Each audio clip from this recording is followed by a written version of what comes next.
Good morning, everyone, and thank you for being a part of today's TeamLease webinar. My name is Dhiren Makhija. I'm the Senior VP and Business Head at TeamLease, and will be moderating today's session where we primarily going to touch upon some creative ideas, insights, and some valuable experiences that the stalwarts out of here are going to share with us. The context of today's webinar is something that you all are cognizant of, is reimagining frontline workforce from a stability and retention perspective, right?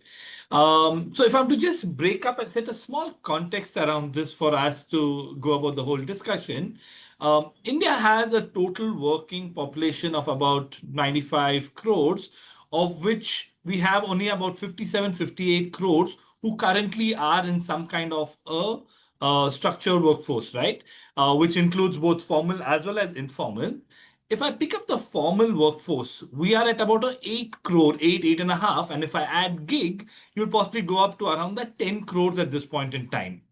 The best part is of this 10 crore workforce that we're talking of, we have close to about 70% of them who are a part of our frontline approach. So they form a very, very critical part, but unfortunately, they happen to be one of the more vulnerable and underserved. And why would I say that? Let's just talk of the attrition that we are actually facing at this point in time. The segment in the front line sees somewhere around that 6 to 7% of monthly attrition, which translates close to around that 70-75% on an annualized basis. And in fact, this number could be way more when it comes to your e-commerce, quick commerce, and the likes, right? There was a very interesting article which primarily spoke about how an investment of about $1 in an employee or the team could result in an upside of about $4.5. But yet, skilling is not something that is taken to the next level for our frontline or is slowly catching up, but we still have a long way to go around it. Incentivizing and the sense of oneness is something that I guess we all need to understand on how we could get our act right. And that's where we have three stalwarts from the industry who are primarily going to help us share their views on how they foresee this and how they've been deploying it or acting upon it in their organizations. So if I could just take a minute to introduce all of them out of here. So I start off with Rohit. Rohit is the CHRO of Varun Beverages and comes in with about 25 years of experience, primarily in HR leadership roles with Wipro, GE Healthcare, ITC, and so on and so forth. We then have Koel with us, who currently is the Senior VP at PTC India with over 2 decades of experience across multiple verticals. And we also have Ashok Jasani, who comes in with 20 years of experience and currently holds a leadership role in the housing and finance profile at Motilal Oswal Home Loans. So all of you, welcome to this particular webinar and look forward to a very interactive interaction with all of you. Yeah, so thank you, Dhiren. Perfect. So great. So if in case I have to just set the context and start off with it, if in case I could shoot the first question to Rohit out of here. Rohit, attrition seems to be one of the biggest challenges in the current industry. And as called out, you have a very high attrition, especially at the front line. Being from Varun Beverages, I'm sure you handle a very large size out of there. So if you could just share your thoughts around it, why is attrition high and points around it, that would be good. So first of all, thanks Dhiren and thanks TeamLease for the opportunity. And great to meet some of the panel members here. So Dhiren, two perspectives to this. One is that the workforce which we are talking about, it falls in different pockets. So there is a frontline sales workforce, wherein what you say, the numbers that you talk about, the attrition numbers are painfully high. Okay, 45, 50%, sometimes even 60% in some months annualized, and that impacts the business significantly. On the other hand, there are similarly frontline which works in manufacturing, which works in supply chain, in the warehouses, where the problem is not so high. There it is much more manageable, And since we are a seasonal business, specifically, Varun Beverages is basically a bottler for PepsiCo, and any PepsiCo products you see in India, except for Jammu and Kashmir and Telangana, comes from Varun Beverages. So the manufacturing part, it's not an issue per se, but all said and done, sales is a very painful part. And just when the person comes in, starts building a relationship with the trade, just starts getting into knowing the route and understanding the product, the person just moves on. And we did a lot of deep dive into this therein, and I think one of the key reasons we see is that in a very regimented sales kind of a setup where you need a product, you need a route, you need a starting time, there is an ending time, and you earn your salaries, and then there are incentives to be made. Irrespective the whole total rewards, if you were to look at, it still falls short of people doing their own stuff on a Blinkit or on a Zomato or on a Swiggy, on one of these e-commerce companies. That gives them ownership of time, that gives them ownership of how they want to go, where they want to go, and they end up making more money. So we Got it. find our competition in terms of attrition is not coming from other FMCG companies or other organizations, but largely coming from people wanting to do their own stuff and be in charge of their time and when they want to work and how they want to work. So that is what is impacting. And I don't know if you have a follow-up question onto this, but what seems to be working is that when we tell people that if you work in that kind of a setup wherein you're basically delivering stuff, uh, you're not learning any new skills. So basically, as long as you do, you'll end up doing the same thing. However, if you work in an organization like us, it's an investment into the long term, wherein you will build skills, become a better salesperson, and then move up in your career, and then be from a PSR, you move to a CE, senior CE, ASM. So there's a career path for you which is there. And that seems to be working for some people uh, who are keen and who have a long term vision. But at the same time, there are a lot of people who are very here and now and they just want to kind of uh, for just 10-15% extra, 20% extra.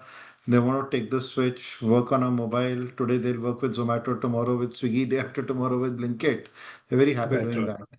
I think the point that you highlighted was so apt, right? Lack of visibility from a career path is definitely one of the reasons why attrition is kicking in. But before we get into that, I'd love to just hear Ashok and Koel's perspective because we come from different industries on why they see attrition as a challenge from their perspective. So Ashok, if in case you'd like to go. Yeah. So thank you, Dhiren. Thank you very much for giving me an opportunity to address in this webinar through TeamLease. So, so in the housing finance industry, I see there is a multiple challenges, and the one challenge is related to market, which we are targeting, and through tapping that market, there is a high target pressures because of revenue generation is the primary things for the all lending institutions because of they need to maintain the ROI on that. So that is the one thing. Target pressure is the main reason for the attrition. Second, I see there is a field intensity because of there is a huge expectations from the each and every sales guy to be in the field and do multiple visit in a day from starting from 11 o'clock to 5 o'clock. So there is a depend on the organization to organization, it's required from 3 visits to 6 7 visits. So that is the second challenge I can observe over here. Third one is the customer handling difficulty because of every institutions having a different kind of policy processes, and they are coming with a different background. Because of if I'm Got talking it. about the housing finance, there is 100 housing finance company across the nations. So out of 100 housing finance company, you can set the 10 different type of processes in the housing finance company. So if the person learns something from the one organizations and when move to another organization, it is very difficult to handle all the customers and process related things. So I can say it's a policy and process related complexity is a one of the reason for the attritions. And last one, that's a huge compensation gap. One institutions offer X and another institutions offer Y. So there is a huge difference in the compensation for the same set of work activity and same set of, target achievement. So that's the reason I see in the retail lending institutions why high attrition in FOS. Ashok, very interesting. I think a couple of points that you highlighted will definitely be covered in our discussion, which talks of the benefits that the employee wants apart from just the compensation, the sense of oneness, and obviously skilling that could be a very critical part to ensure that they know what the job responsibilities are and are adept or brought to pace with respect to it, right? We will definitely touch upon that. Koel, ma'am, would love to hear your insights on your industry. Where do you actually see challenges from an attrition perspective? Hello, Dhiren. Good morning, everyone. Mostly the reasons for attrition at the front line has already been covered by Rohit and Ashok. The one thing which I feel is the reason of attrition is lack of transparency of what their contribution and how it is impacting or affecting the bottom line of the business. They don't know, so they cannot really integrate with the organizational fabric well, and thus the bond is not created. So maybe the recognition programs, maybe town hall meetings wherein they are involved, can make them feel integrated more with the organization and help them stay longer. So I Very have interesting. seen, so currently PTC, it is, we are into electricity trading, and our frontline people are mostly the people who are into electricity O&M projects for our consulting work, which we are doing for ports and airports, etc. So they are highly technical people and responsible for operation and maintenance of electricity. And there we are seeing another point where attrition is there is the work shifts, the fatigue they face. So maybe some AI enabled shift allocation can make their job more comfortable, and that's another reason of attrition. Interesting. Good. I'm going to do a follow-up question with you itself, Koel, because you brought up a very interesting point, right? Lack of transparency could be two things. One is at the time of onboarding, something very interesting though that I'd like to share. It says that when the onboarding is done digital, seamless, and an experience that an employee remembers, right?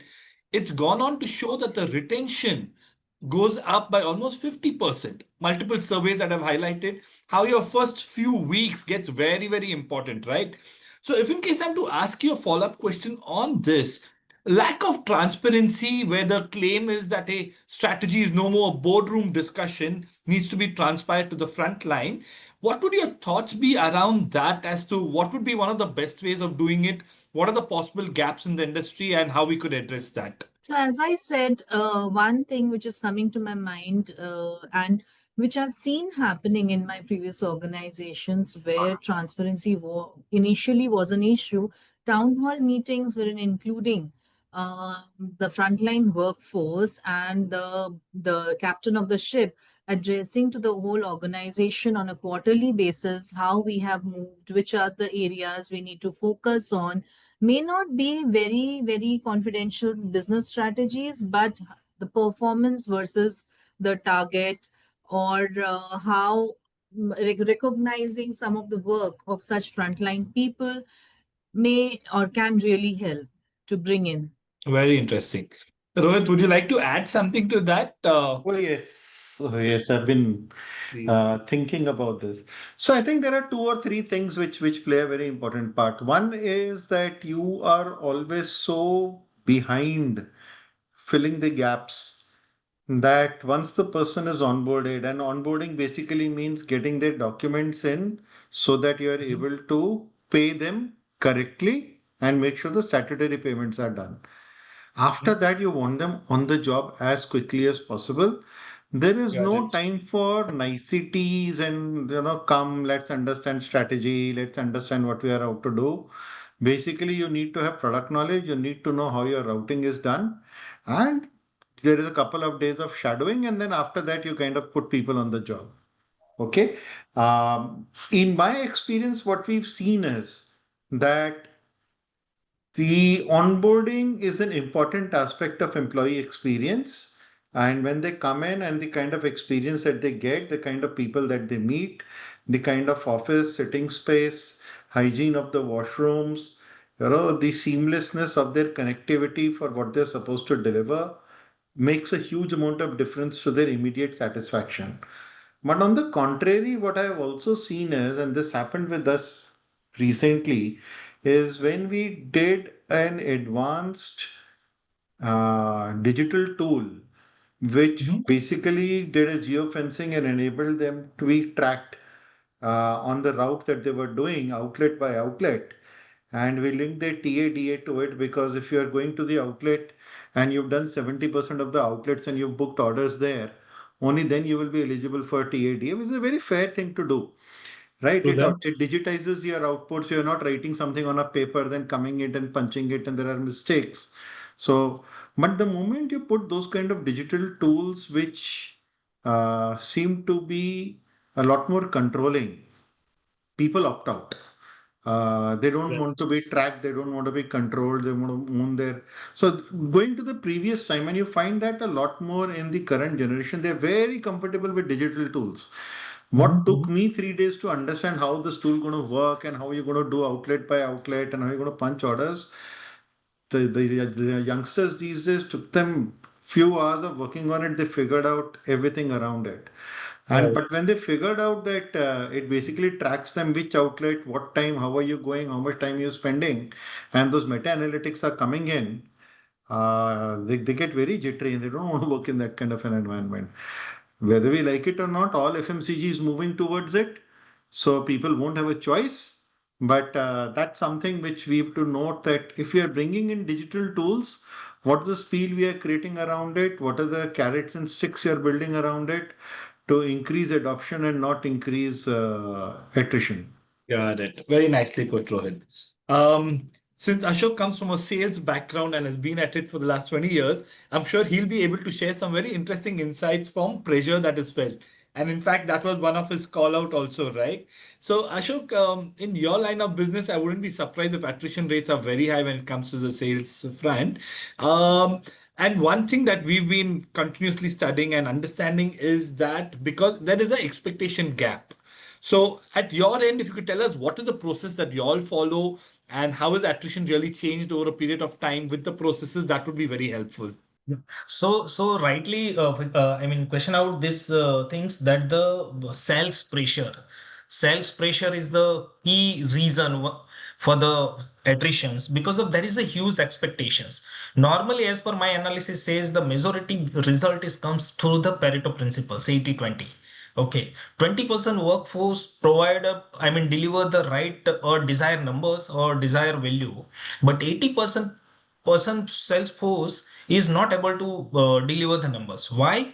Because of the market is open, customer having a multiple choice, so they are not choosy or not a, I mean, I can say it's a loyal to one product or one organization, so they need to visit the multiple counter, multiple locations, multiple DSAs. In the lending business there is a DSA, direct sales agent.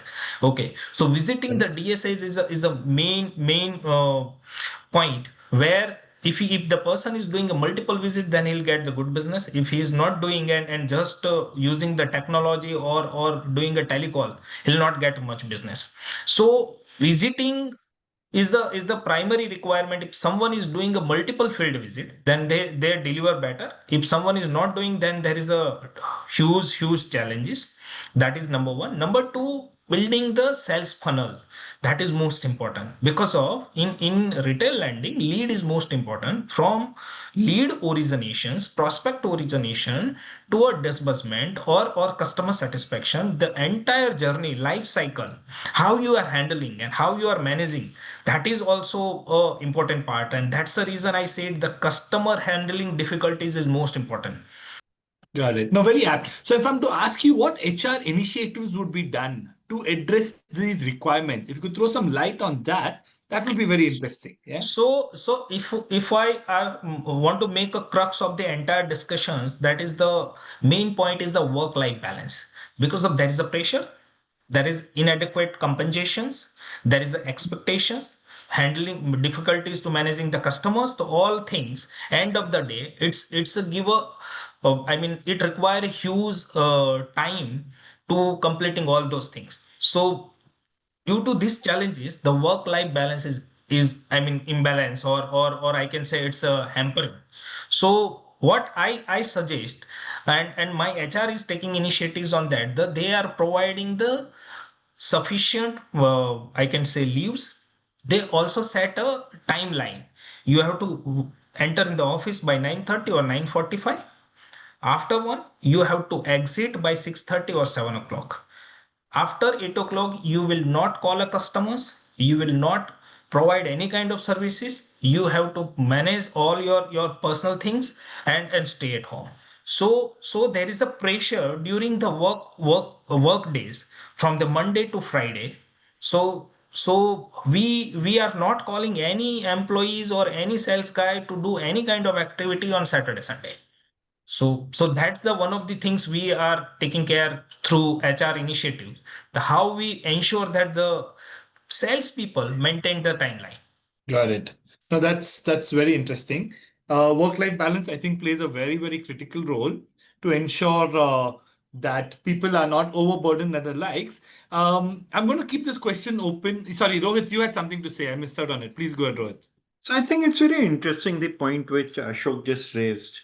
And I think the point which he's raising is, he used the words that there is inadequate payment and then there is a lot of work pressure. I think in the current competitive environment, work pressure is a reality of life. The work pressure, I don't think it exists. There is competition. I don't want to call it work pressure. I think there is competition, and how do you manage that competition and win? It's a matter of how you take it and how you want to do it and how the organization enables you to win. Because pressure comes when you don't win. When you're given a certain set of numbers and you're not told how to get those numbers, you're not enabled how to get those numbers, is when the pressure starts building up. Oh, I have this number to get, I'm not getting it, and that's where the pressure comes in. But if you have a regular conversation, and a lot of times the issue is basically our ability to connect with the frontline, guide them, and be with them when they need advice. Okay, Perfect. it is very unfortunate, but a lot of our frontline managers and middle management leaders, they're just barking down orders, and everybody's chasing a number, and without actually saying, how do you get that number? How do I Very enable you to true. get that number? That is where the pressure comes in. Okay, and if the person is beyond that sweet spot of saying, okay, fine, I'm going to get my number, and this is I'm going to get it. This is how I'm supported to get my number. I don't think there is an element of whether you start at 11 o'clock, end at 5 o'clock, or you work on a weekend, or you don't work at a weekend. The key difference I find is that people who are successful don't really need to take that amount of stretch and push because they know they'll get their numbers within a realistic time frame. The other piece which also happens is that organizations and most organizations are greedy organisms. Okay, when I say greedy organisms, is that they will not look at the context, they will not look at the situation in the market or how are the macroeconomic situation looking, or in that region it is looking. You get governed more by last year plus 14-15%, or last month plus 5-6%. I mean, one has to be more realistic and more scientific in terms of how we arrive at these numbers. And it is an unsaid corporate rule that the targets are fairly realistic when it starts at the top. Everybody builds a buffer at their level कि इतना तो नहीं होगा, 2% और add कर दो, 2% और add कर दो. जब तक वो फ्रंटलाइन के पास पहुंचता है, everybody knows it won't happen. It's So we create unfortunate, a you're right. mockery of the whole process and create fictional pressure in the whole process. Got it. No, very aptly put by you, Rohit. So just to add to that, again, this is an open question to anyone out over there. There is a lot of work pressure, which I think we all are cognizant in its own way. Some organizations might be a little more than the other, but a concept called a mentor slash buddy system. As you said earlier, boss ke paas jaoge, you ask him, hey, how do I achieve this number? He'll say, that's your job, go and figure it out, right? I'm seeing a transition out in that particular thing. But a mentor slash a buddy system is what I've spoken to many of them, and they seem to be acting on it. So I'm going to keep this open to any of you who primarily have this going in your organization and would love to hear your thoughts out there.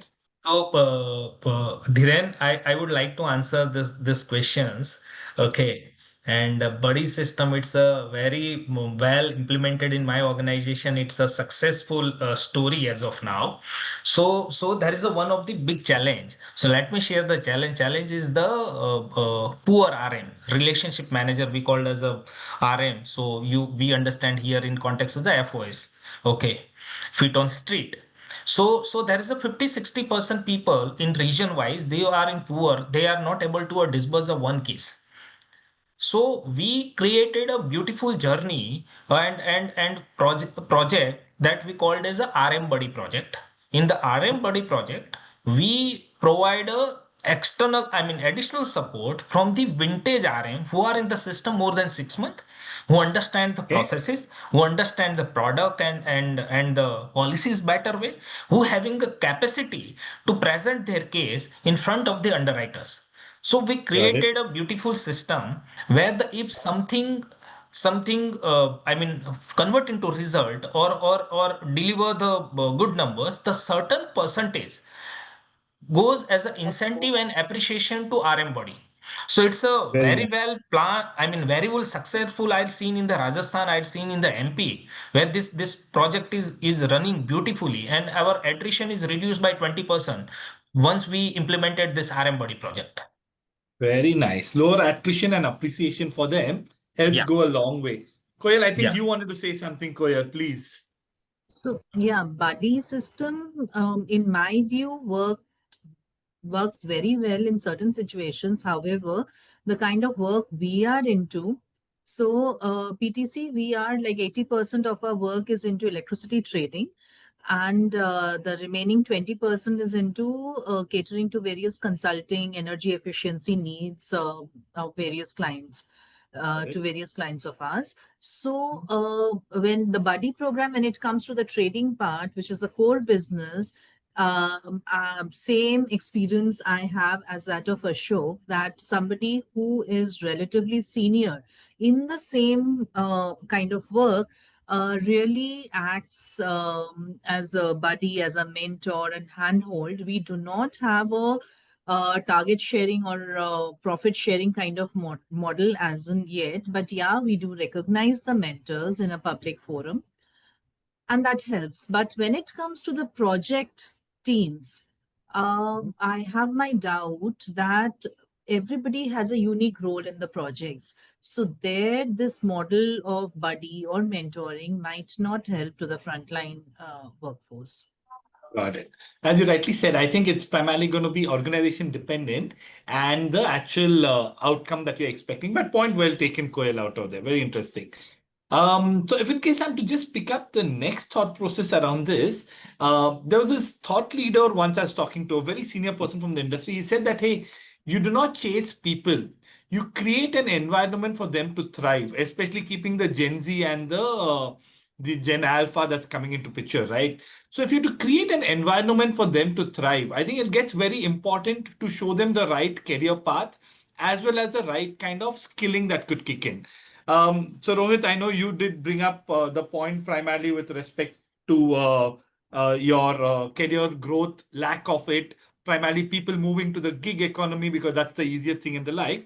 So would love to hear your thoughts around this and how training or upskilling could actually also help ensure longevity of a employee. So then I catch the ear a bit differently out here, okay? Mhm. And that basically comes from the previous question that we are talking about buddyship and mentoring, etc. And initially, when a person joins in, I think that makes a huge amount of difference because there is somebody who's handholding you, telling you how it needs to be done, what needs to be done. You polish it off with certain e-programs which can be done on the go, so people get to know product, what they are selling, what are the current schemes which are there. Then once in a while you do a classroom kind of a session wherein everybody gets in the morning, know what's the flavor of the season and stuff like that. And then there's a buddy who basically says, this is how you go and connect to a shopkeeper. This is how you look at the visi-cooler. This is how you do the planogram. So, how do you decide that what products you want to keep in a shop? Say, for example, the shop is a slightly higher level kind of a shop. It has got a Dove and it's got some of those chocolate biscuits. So, that there is a better clientele coming there. So you keep cans there, right? If it is a lower end shop, then you keep glass bottles there. So that comes either with experience, and you accelerate that learning of experience by through an experienced salesman who goes with this person for the first 2 or 3 days. However, the serious investment of learning and development that we do in our people happens after they have shown their propensity to stick. Otherwise, Got you're it. taking them out early, you're investing Uh-huh. in their learning and development, and then they move on. I would rather get them to kind of stick around for some time. Okay, show a level of commitment by sticking around, by performing and being around. And then I say, okay, fine, you've crossed the threshold of performance, you've crossed you understand my business reasonably well. So I'm not going to invest and help you grow further and much faster. So I Interesting. think that works well for us because we are able to get people productive much faster, Uh-huh. observe them how they are working, make sure they understand that they want to build their career with us, and then you start investing, and then you really invest heavily, and you spend time, and you spend money, and you spend resources to get them onto the next level. So I'm looking at it Very a bit interesting. differently. Good. Uh, Not training to retain, but training to grow for people who Yes. choose to be retained. Got it. Okay, now Very coming to interesting. the hit part of it. Uh-huh. Once you do this for a reasonably long span of time, Dhiren, okay, this is what starts attracting people think, hey, if I stick around, this company is going to make a difference to me. And I see people who've got trained, who've got some good training, they have skills which I don't have. And then they are moving up much faster, either in the same organization. Sometimes, after we've done those training, the other FMCG is happy to pick my people and promote them if I'm not able to do it, which is Good. okay. Which is okay, Uh-huh. but I'm able to create a good funnel, and able to create that word of mouth that, hey, this is a good place to learn and grow. So some of those things I think make a big difference. And for Gen Zs and less for millennials, I think Gen Zs, you see a lot of thing that they believe and they follow is through word of mouth. The FOMO is so bloody strong that, oh, somebody else is doing it, I have to do it. If somebody else is saying, two people in the group change a job, other five are all looking out in the market, और उसने job change किया, मेरे को भी करना है. Just because I want to say the same thing what they've experienced. That becomes a pain, yeah. So you find two people who've decided to stick around and you celebrate Good. those two Yeah. people so that other people get it. उसको ये मिला मेरे को भी चाहिए. He's decided to stick around for 5 months and he's qualified for a program. So you create that event around it which people want to celebrate and others want to follow. So we've changed the game a bit, but so far I think it's working out well for us. So, just picking up on the last point that you said, with respect to culture, right? People at this point in time, employees at this point in time, really move out because they don't like the workplace or the culture or the likes, right? So, what would be one of the best ways to build on the right culture, ensuring the sense of oneness is felt amongst everyone?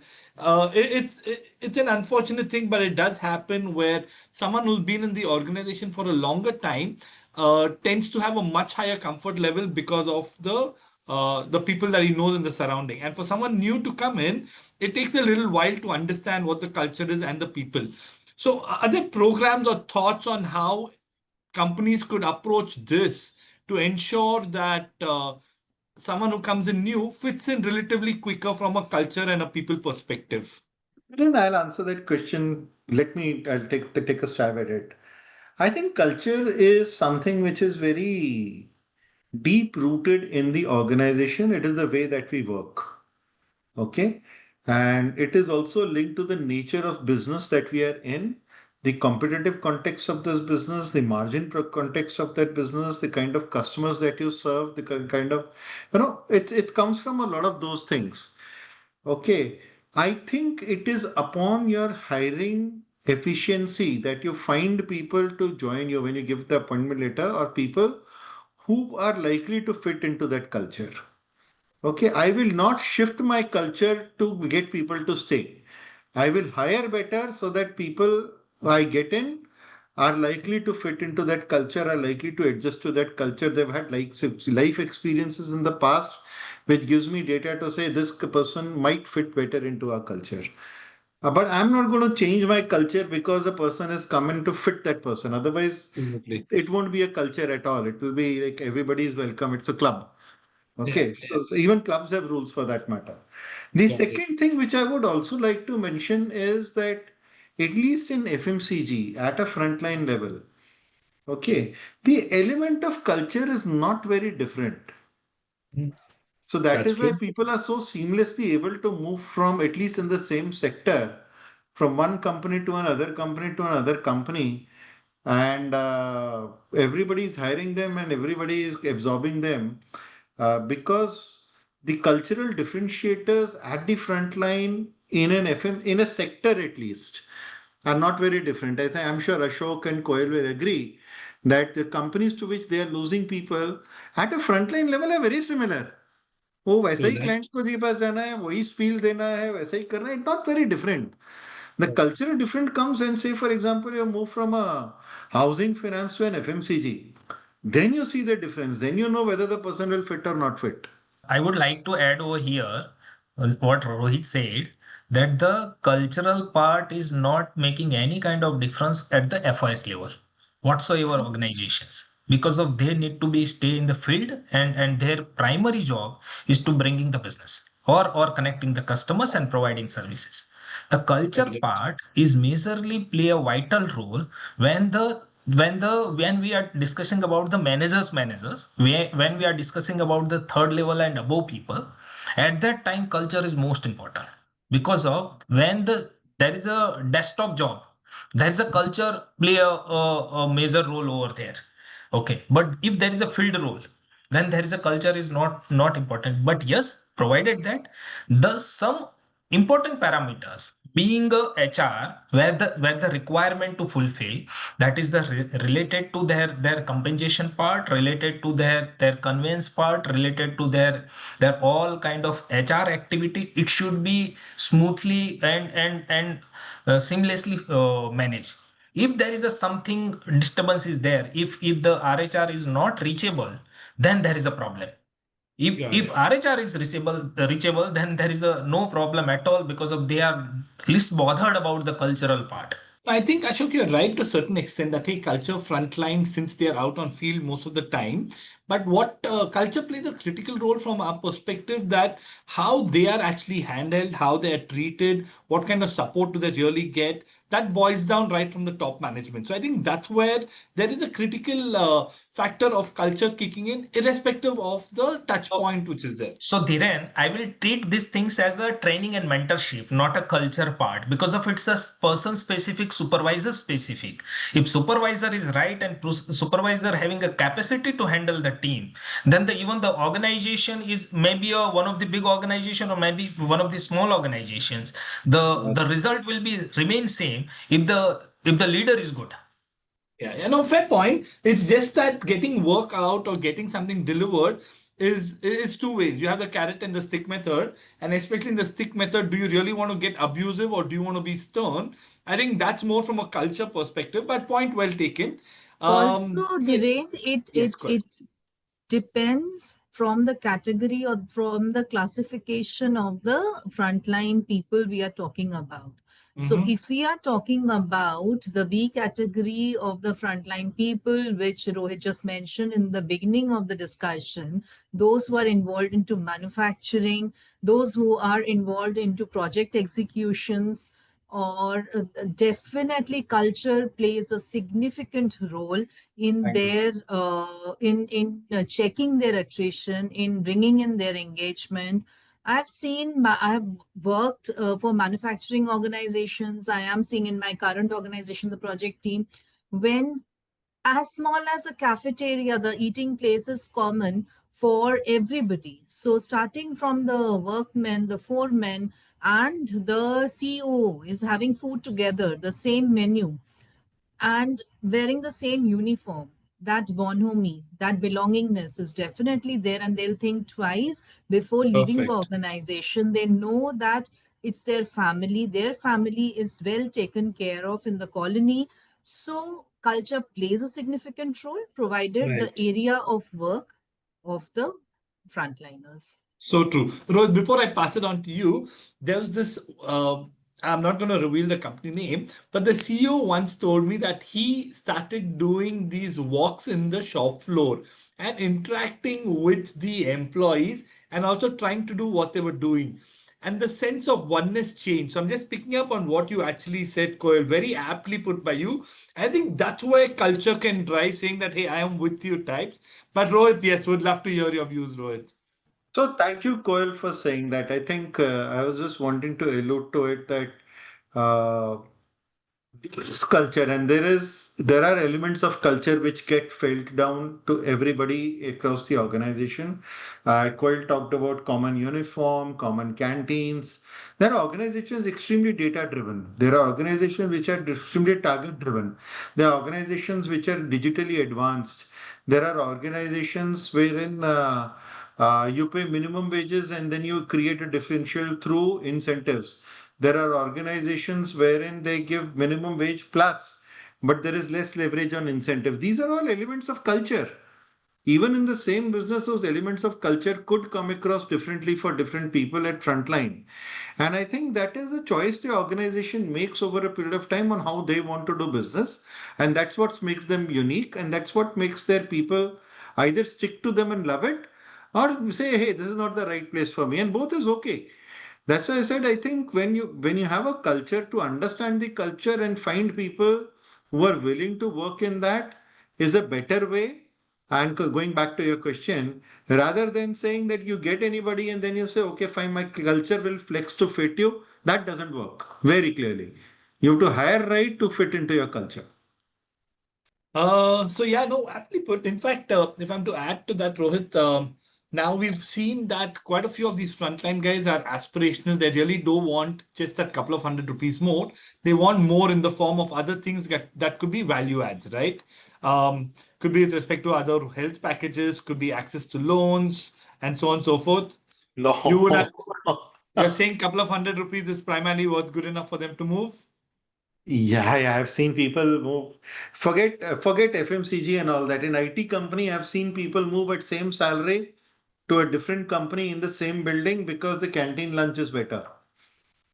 That's That's strange. It's okay. I'm doing the same job. I'm doing the same work. I have to sit on a computer and work. It doesn't matter. Instead of a Rohit. brand X, I'm working with brand Y. Instead of going to sixth floor, I'm going to the eighth floor. Cafeteria is better. Rohit, you know what? You actually just reiterated what I said in a different way. It's an additional personal benefit that you're giving him, which might not be only monetary. A better lunch is something that he's a little more happier, and that's why he chose to switch. So I'm with you on that actually. Or even maybe And these are medical knowledge benefits, workers. post-retirement medical benefits. These are a couple of benefits which really attract people or retain people. Got it. Yeah, no, fair point. So good. So there are a few questions. If you get that good, I could just pick this up. So I think one of the first one and the very interesting one, which was a part of our discussion later on, is how do organizations move beyond short-term incentives to build long-term stability and loyalty? I think that's a challenge which we all are facing. So would love any one of you to pick this up. Yeah. Yeah, So, cool. Dhiren, we had created one program we called as a LTGP, Long-Term Mhm. Growth Plan. Okay. Okay. In the LTGP, we try to cover up the three parameters. One is the assured bonus. Second one is the assured promotion increment. Mm-hmm. And third one is a little bit of the ESOP like kind of things for the longevity and we can say it's a retaining the people for the longer run. Mm-hmm. So recently, I can say after COVID, there is a lots of incentive in the for the FOS on the monthly basis. Then Mm-hmm. later on we introduce the incentive on the quarterly basis and then the yearly basis. Also, we can say it's a ABP, assured bonus plan, kind of things. But later on, we realize these things only not work.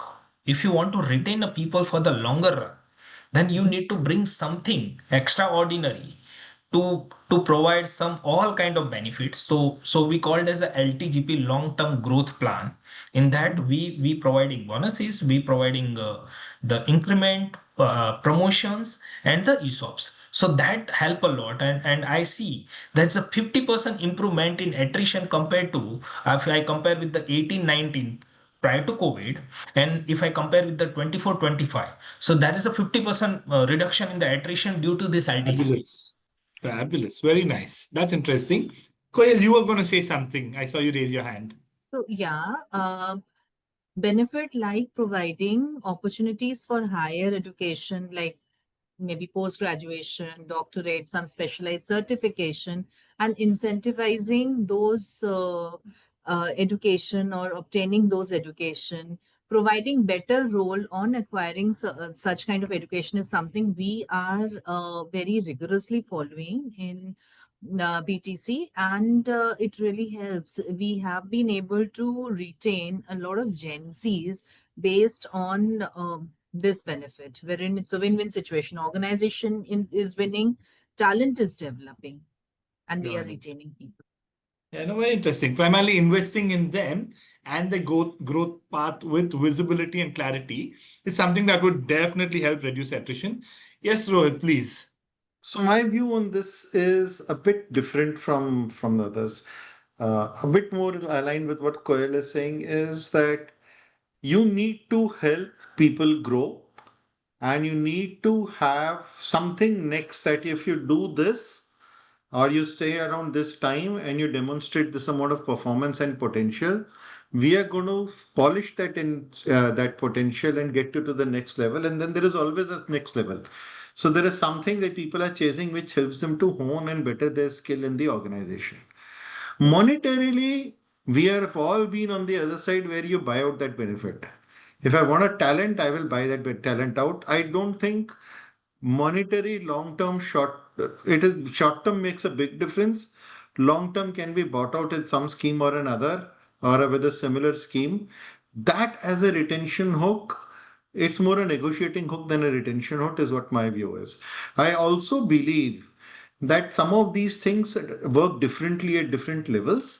As you become more senior in the organization, some of these long-term incentives, ESOPs, etc., have a much bigger hold and value into the organization. At frontline, some of these things don't work. There it is a very outcome related incentive, calculated daily, paid monthly, and people know how the next month is going to work out. And that is what it's here and now kind of a benefit. And the third thing which I would also want to say is during COVID, most organizations, okay, basically showed to the world outside how transactional they could be. People were fired left, right, and center. People's salaries were cut left, right, and center.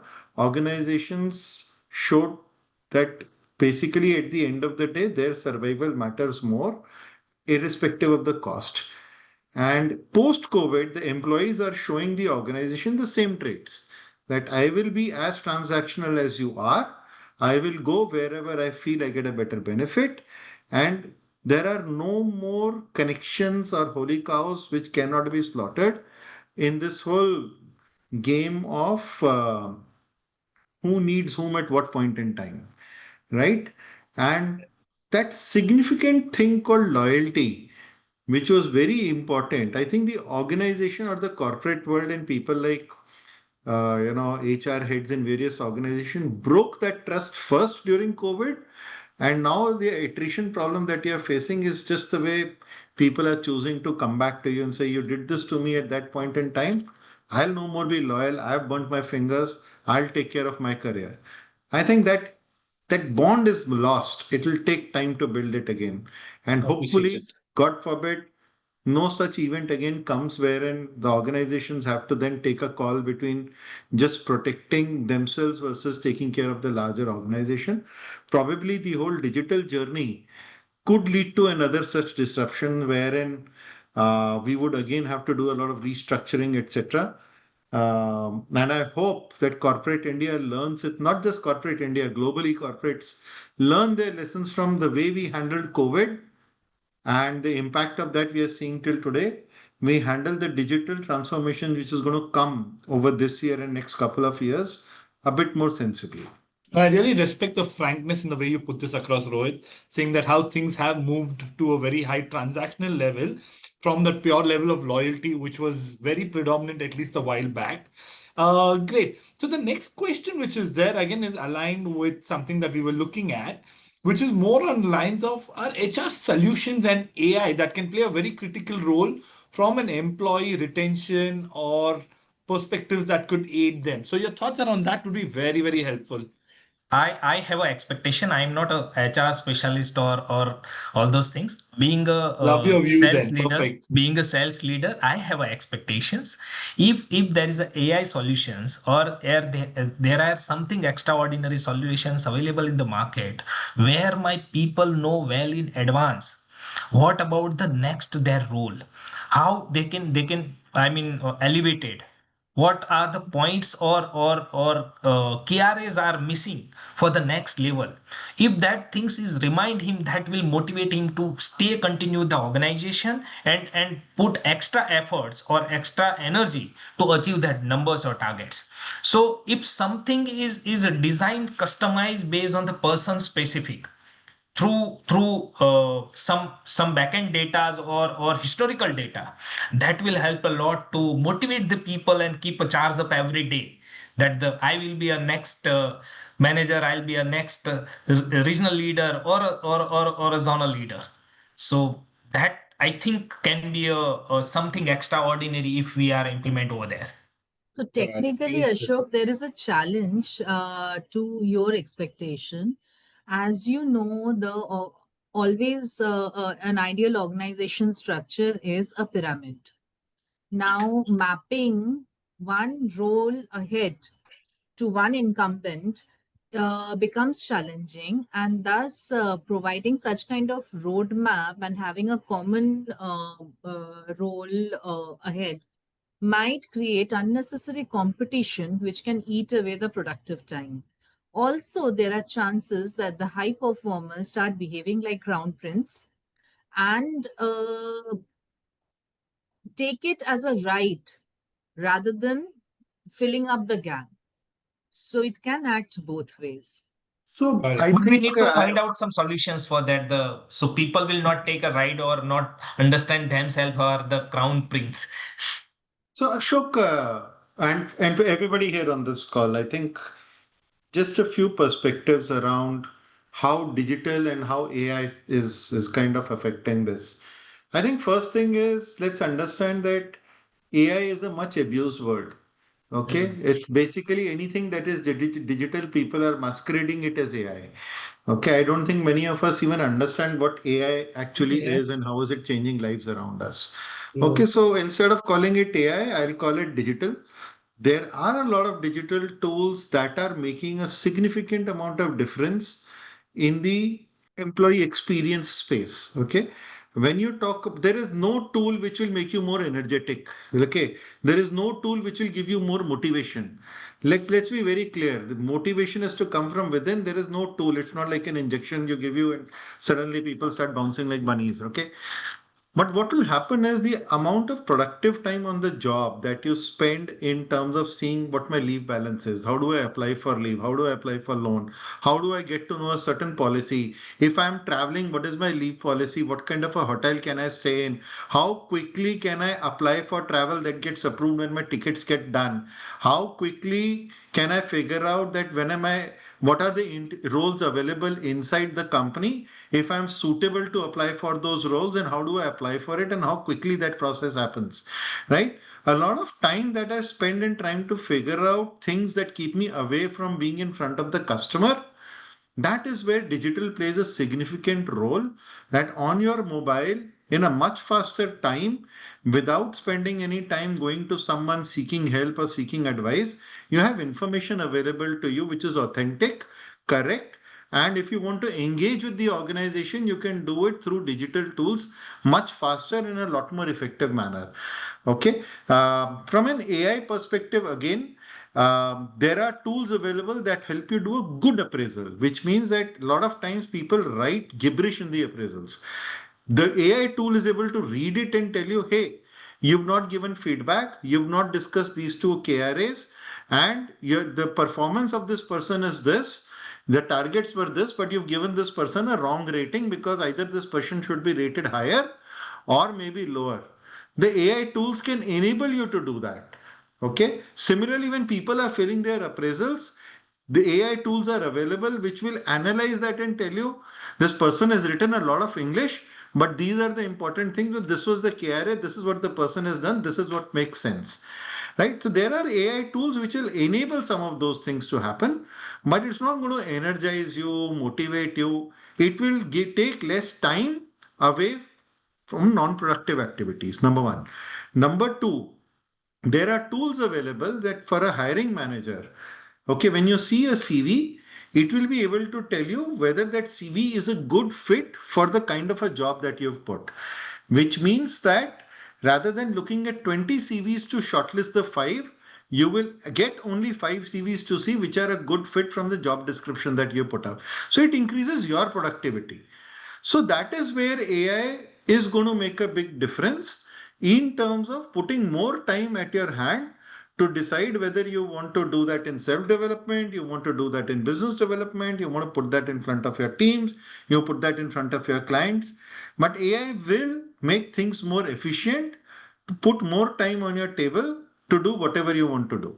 I think that's the difference that AI will do. There are tools which are making it happen. But let's also be clear that there is a difference between workflow, digital tools, and AI, which we will keep out for the moment. I think Rohit, you rightly called out. In fact, just yesterday or day before, I think there was an article in ET which called out that 95% of the AI companies have failed to deliver what the expectations were. And I think it's a continuous learning curve for us where this term is also misused or abused in its own little ways, right? So great. I think that's very helpful and insight. I have a last question for all of you before we sum up the whole thing. It's already an hour, but I think the interaction could have gone on much longer. But just one last take from you all. So, if I'm to ask you all on the prioritization piece from retention, what are the top three things or four things that you all believe plays a very critical role for each organization? Rohit, if you'd like to go first around that. Keep a pool of people ready because there will be some attrition. So you should be able to get people in. Have tools ready so when people come in, you're able to get productivity out of them much quickly, right? The third piece is treat people well, pay people well so that they feel respected and they feel what you tell them that should be there. They shouldn't come in and then have a different experience. So the difference between their expectation when they walk into the company and the experience that they have on the job, that gap should be minimal. Okay, Right. I think these are some of the things which will help you retain. And most importantly, I think showing people some kind of a career path that why they need to stay with you so that there is a reason for them to grow. You invest in their learning and then help them grow. Uh, would be some of the important pieces. Buddy systems, mentoring systems, enabling people to perform and be successful would be Fabulous. some of the other tools to use. Excellent. Thank you, Rohit. Koel, would you like to go? I think Rohit has covered or summarized all the points beautifully, so I have nothing more to add. Sorry. Excellent. I'm sorry. Uh, no, no, very aptly put. Thanks, In fact, I thanks had, for that, Rohit. yeah, yeah. Ashok, anything that you'd like to add So out I there? would like to add only one part that is the all most of the things is covered by Rohit regarding the building career. Building a career pathways, then the buddy projects, then the providing. I'm already covered by Koel earlier the recognitions and engagement things, training and mentorship also we discuss. Okay, but the most important is that at the time of onboarding, hand holding is most important. If there is a Mhm. right hand holding, first impression we called as a first impression is the last impressions. If there is a right hand holding at the time of onboarding and providing the right treatment, normally they spend some reasonable times, and once the someone spend a reasonable time, then there is a less chance of the attritions. We always see the high attrition in 1 to 3 months, 90 days period. After Got that, it. gradually the attritions percentage reduce, right? Got it. So that's Very my true. my point. Hand holding is the most important. Fabulous, Ashok. Great. As I said, I would have loved to continue this for a while more. Some very nice insights. If I'm to just give a stab at summarizing, as Rohit rightly has already called out most of it, at the time of onboarding, ensuring that the onboarding is easy, digital to a great extent, transparency that could actually kick in from an expectation perspective gets very, very critical at the very first level, right? Once someone is in the system, gets important for him to know who to approach, how to go about getting the work done. As rightly called out, the buddy system helping the RM primarily to do a closure was a great thought that actually came in out over there, right? Training is going to be a continuous process out over there. The long-term growth plan for an employee showing how he could come into picture was a very interesting insight that you said. I like the higher education incentive piece. Again, that boils down to investing in your employees. That plays a very, very critical role. I've also written out of here on the point where your loyalty kicks in at different levels with different pointers. For example, as Rohit did highlight, that having ESOPs or the likes might not excite a frontliner, but at the top level, that's something that could really trigger. So that's a very interesting point for us. Treating everyone respectfully, equally, the right culture. I think that's one of the key that we all took away from it. And the best part about this discussion is we all had different thoughts, but I think towards the end, these are a few key points that we all believe that from an organization perspective would be very, very critical to take move to the next level. Yeah. So Yes. good. So thank you, Dhiren. Thank you very Thank you, much. Ashok. Thanks, Koel. Thanks, Rohit. Thank you, Thank Thanks, Rohit. Pearl. Thank you, Really Thank Koel. you, appreciate this everyone. interactive session.